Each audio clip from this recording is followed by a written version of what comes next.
사랑의 하나님, 제가 말씀을 읽게 해주셔서 감사해요. 나의 머리로 이해하는 것이 아니라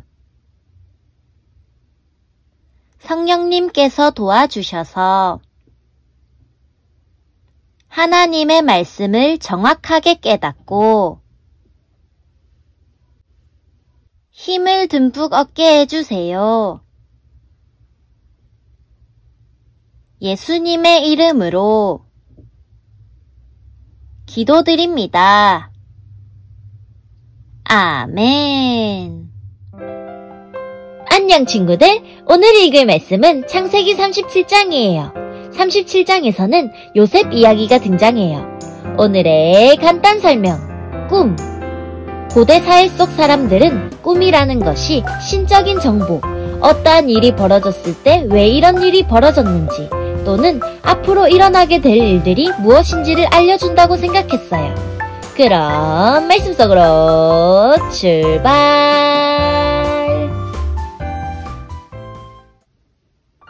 야곱은 자기 아버지가 살았던 가나안 땅에서 살았습니다. 다음은 야곱의 가족 이야기입니다. 17살이 된 젊은 요셉은 그의 형제들과 함께 양떼를 치고 있었습니다. 요셉의 형들은 그의 아버지의 첩인 비라와 실바의 아들들이었습니다. 요셉은 형들의 잘못을 아버지에게 가서 그대로 일러바치곤 하였습니다. 요셉은 야곱이라고도 부르는 아버지 이스라엘이 늙어서 낳은 아들이었으므로 이스라엘은 다른 어느 아들보다도 요셉을 더 사랑했습니다. 이스라엘은 요셉에게 소매가 긴 좋은 옷을 만들어 주었습니다. 요셉의 형들은 아버지가 자기들보다 요셉을 더 사랑하는 것을 알고 동생 요셉을 미워하여 요셉에게 인사말도 건네지 않았습니다. 어느 날 요셉이 꿈을 꾸었습니다. 요셉이 그 꿈 이야기를 형들에게 들려주자 형들은 요셉을 더 미워했습니다. 요셉이 말했습니다. 내가 꾼 꿈 이야기를 들어보세요. 우리가 들에서 곡식단을 묶고 있는데 내 곡식단이 일어서니까 형들의 곡식단이 내 곡식단 곁으로 몰려들더니 내 곡식단 앞에 절을 했어요. 요셉의 형들이 말했습니다. 내가 우리의 왕이라도 될 줄 아느냐? 내가 정말로 우리를 다스리게 될 줄 아느냐? 요셉의 형들은 요셉이 말한 꿈 이야기 때문에 그전보다도 더 요셉을 미워했습니다. 그 후에 요셉이 또 꿈을 꾸었습니다. 요셉은 그 꿈 이야기를 또 형들에게 들려주었습니다. 들어보세요. 내가 또 꿈을 꾸었어요. 꿈에서 보니까 해와 달과 별 11개가 나에게 절을 했어요. 요셉은 그 꿈 이야기를 자기 아버지에게도 했습니다. 그러자 요셉의 아버지는 요셉을 꾸짖었습니다. 그게 도대체 무슨 꿈이냐? 너는 정말로 너의 어머니와 너의 형들과 내가 너에게 절을 할 것이라고 믿느냐? 요셉의 형들은 요셉을 질투했습니다. 그러나 요셉의 아버지는 그 모든 것을 마음속에 새겨두고 있었습니다. 어느 날 요셉의 형들이 아버지의 양떼를 치려고 세겜으로 갔습니다. 이스라엘이 요셉에게 말했습니다. 내 형들이 세겜에서 양떼를 치고 있지 않느냐? 내가 너를 그들에게 보내려 한다. 요셉은 예, 다녀오겠습니다 하고 대답했습니다. 요셉의 아버지가 말했습니다. 가서 내 형들과 양떼가 잘 있는지 보고 돌아와서 나에게 알려다오. 요셉의 아버지는 헤브론 골짜기에서 요셉을 떠나보냈습니다. 요셉이 세겜에 이르렀습니다. 어떤 사람이 요셉이 들에서 헤매고 있는 것을 보고 물었습니다. 무엇을 찾고 있느냐? 요셉이 대답했습니다. 형들을 찾고 있습니다. 혹시 우리 형들이 어디에서 양떼를 치고 있는지 아십니까? 그 사람이 말했습니다. 내 형들은 이미 다른 데로 갔다. 내 형들이 도단으로 가자 라고 말하는 것을 들었다. 그래서 요셉은 형들을 뒤쫓아가 도단에서 형들을 찾았습니다. 요셉의 형들은 멀리서 요셉이 오고 있는 것을 보았습니다. 그들은 요셉이 가까이 오기 전에 요셉을 죽이기로 계획하고 서로 이렇게 말했습니다. 꿈꾸는 애가 오는구나.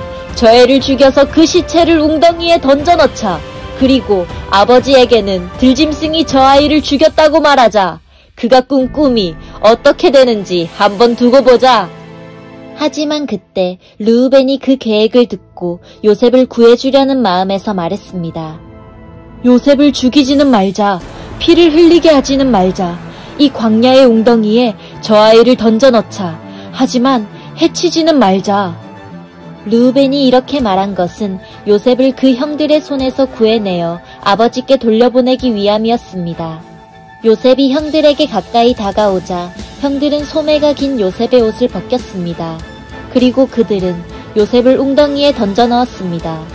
그 웅덩이는 비어 있었고 그 안에는 물이 없었습니다. 요셉이 웅덩이에 있는 동안 형들은 자리에 앉아서 음식을 먹었습니다. 그들이 고개를 들어보니 이스마엘 사람들이 오고 있는 모습이 보였습니다. 그 이스마엘 사람들은 낙타의 향료와 유향과 몰약을 싣고 길르앗에서 이집트로 여행하던 중이었습니다. 그 모습을 보고 유다가 형제들에게 말했습니다. 우리가 동생을 죽인 다음 그 사실을 숨긴다고 해서 우리에게 무슨 좋은 일이 있겠나. 차라리 요셉을 저 이스마엘 사람들에게 팔아버리자. 그러면 동생을 죽이는 죄도 짓지 않게 된다. 그래도 저 애는 우리 동생이고 우리와 피와 살을 나눈 형제가 아니냐. 그러자 다른 형들도 모두 유다의 말에 찬성했습니다. 그러는 동안 미디안 상인들이 지나갈 때에 형들은 요셉을 웅덩이에서 꺼내어 은 20세겔을 받고 이스마엘 사람들에게 팔았습니다. 이스마엘 사람들은 요셉을 이집트로 데리고 갔습니다. 요셉의 형들이 요셉을 이스마엘 사람들에게 팔았을 때 르우벤은 거기에 없었습니다. 르우벤이 웅덩이로 돌아와 보니 요셉이 보이지 않았습니다. 르우벤은 너무나 슬퍼서 자기 옷을 찢었습니다. 그 후에 르우벤은 다른 형제들에게 돌아와서 말했습니다. 아이가 보이지 않는다. 이제 나는 어떻게 하면 좋으냐. 요셉의 형들은 염소 한 마리를 죽여서 그 피를 요셉이 입었던 소매가 긴 옷에 묻혔습니다. 그리고 나서 그들은 그 옷을 자기 아버지에게 가지고 갔습니다. 그들이 말했습니다. 이 옷을 주었습니다. 혹시 아버지 아들의 옷이 아닌지 잘 살펴보십시오. 야곱이 그 옷을 살펴보고 말했습니다. 내 아들의 옷이 맞다. 사나운 들짐승이 요셉을 잡아먹었나 보구나. 내 아들 요셉이 찢겨 죽고 말았구나. 야곱은 너무나 슬퍼서 자기 옷을 찢고 거친 배로 허리를 묶었습니다. 야곱은 아들의 죽음 때문에 오랫동안 슬퍼했습니다.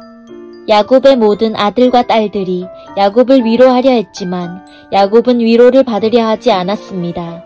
야곱이 말했습니다. 나는 울다가 죽어서 내 아들에게로 갈 것이다. 하며 야곱은 아들 요셉을 위해 울었습니다. 그러는 동안 요셉을 산 사람들은 요셉을 이집트로 데리고 가서 보디발에게 팔았습니다. 보디발은 파라오의 신하였고 왕궁 경호대의 대장이었습니다. 짜잔! 여기까지가 창세기 37장이에요. 말씀 꿀단지 맛있게 먹었나요? 오늘도 잘 들어줘서 고마워요. 앞으로 요셉은 어떻게 될까요? 다음 말씀을 기대하며 안녕!